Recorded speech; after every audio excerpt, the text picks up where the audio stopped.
Today, we're diving into the story of a weapon so incredibly powerful, it could never actually be used. We're talking about the single largest, most powerful explosion ever created by humanity.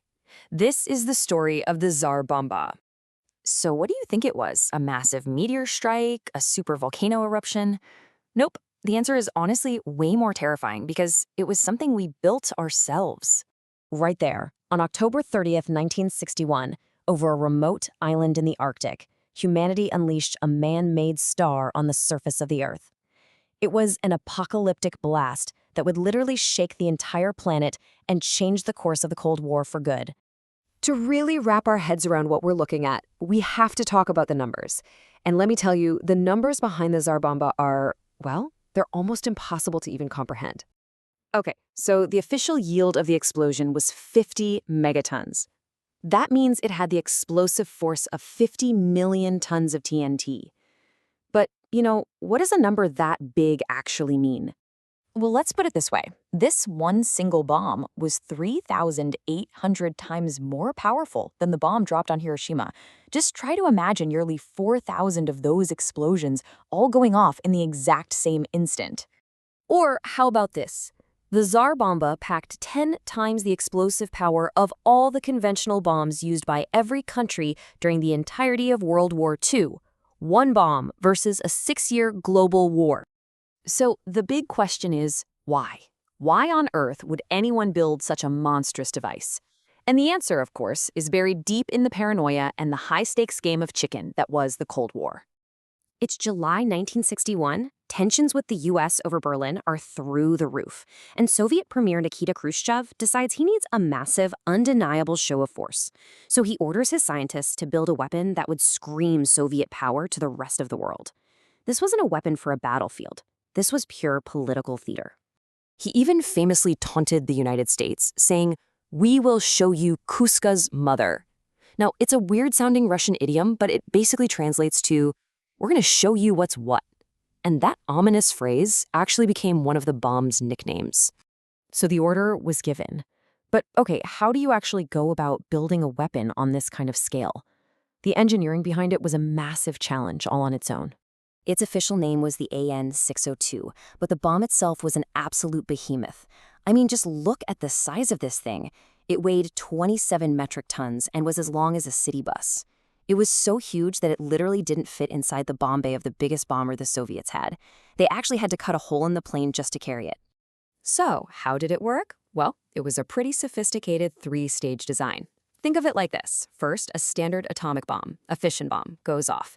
That acts like a giant spark plug. Its energy then compresses a second, much more powerful thermonuclear stage. But the Tsar Bomb had a secret sauce, a third, absolutely massive thermonuclear stage. And that's where the truly world-shattering power came from. Now, here's a really critical part of the story. The original plan was for a 100-megaton bomb. 100! But that design would have used a uranium tamper, which would have created a catastrophic amount of deadly radioactive fallout. One of the lead scientists, a man named Andrei Sakharov, actually talked Khrushchev into swapping the uranium for lead.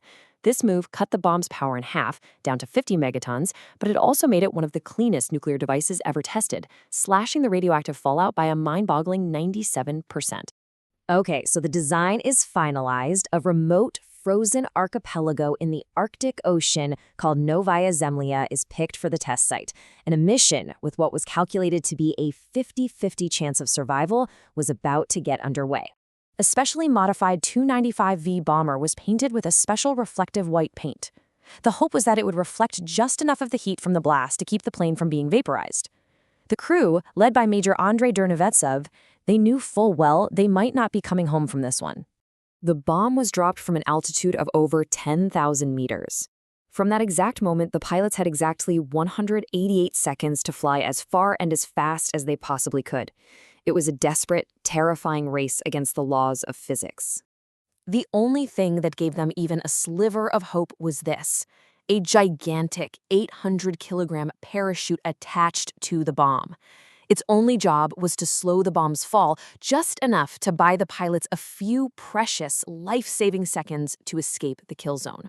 When it finally detonated, the mushroom cloud soared to a height of 67 kilometers. That is nearly 8 times higher than Mount Everest. It literally punched straight through the stratosphere and into the mesosphere, the very edge of space. And the effects weren't just local, they were global. The blast created a seismic shockwave that registered as a 5.25 magnitude earthquake. The atmospheric pressure wave was so powerful, it actually circled the entire planet 3 times. People's windows shattered in Norway and Finland, nearly 1,000 kilometers away. It was, without a doubt, the day the Earth shook. So, after all that, what was the point? The bomb was clearly way too big to ever be a practical weapon. But its legacy, surprisingly, wasn't just about fear and destruction. Remember Andrei Sakharov, the physicist who made the bomb cleaner? Well, he was so deeply horrified by what he had helped create that he did a complete 180. He became one of the world's most outspoken advocates against nuclear weapons, a journey that eventually earned him the Nobel Peace Prize. The sheer, unbelievable scale of the Tsar Bomb test absolutely terrified everyone, including the superpowers themselves. That shared terror shocked the world into action, and it directly led to the 1963 Partial Nuclear Test Ban Treaty, which finally put a stop to countries detonating these terrifying weapons in our atmosphere. In the end, the Tsar Bomb proved that humanity could build a weapon of almost limitless destructive power, but it also proved that when power becomes that absolute, that devastating, it becomes useless. It wasn't a demonstration of strength, but a terrifying lesson in the absolute limits of it. It's a sobering reminder of just how close we all came to the edge. If you found this deep dive fascinating, do me a favor and hit that like button and subscribe for more explainers on history and science. Thanks for joining me on this one.